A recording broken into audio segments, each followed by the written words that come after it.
Hello mga bebs! Gusto ko lang pong i-flex sa inyo ang aking mga binake for today. Mga binebenta ko yan mga bebs.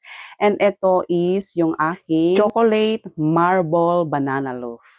Yan mga bebs is mayroong mga toppings na iba't ibang klase ng nuts. Merong almond nut, cashew nuts, and walnut. Tsaka meron din yan chocolate chips. So, ayan mga bebs, ito naman is ang aking healthy cookies. Oatmeal cookies yan with walnuts, raisins, and choco chips. So, ito naman ang aking ensaymada.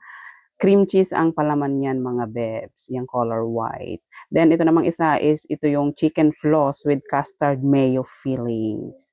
So ayan, masasarap yan mga bebs. Mabenta yan sa akin. Saka mura lang din yan mga bebs. So itong sunod naman is ang aking masasarap na cake. Itong may mga Rice Krispies, yan yung aking dream cake. Tsaka meron din akong moist cake.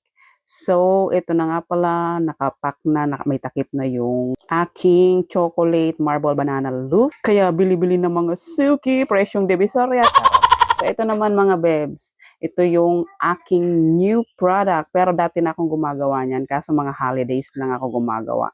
Ito naman ang aking beefy baked mac. Hindi ko yan tinipid sa beef mga bebs, kaya napakasarap niyan. Kapag na-try nyo yan, makakalimutan nyo ang pangalan nyo, charot.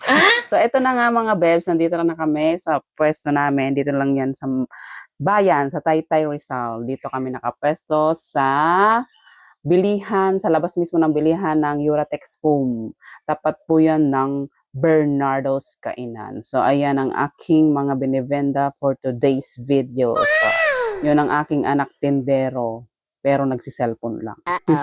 So, ayan, bili-bili na kayo mga suki, presyong Divisoria, 5, 10, 10. So, ayan mga bebs, kung nagkikrave kayo ng cake, ng banana loaf, o kung kahit na anong matamis, pero hindi to super tamis ang templa ko niyan mga bebs. Saktong-sakto lang ang lasa niya. So, that's it for today's video mga bebs. Bye-bye!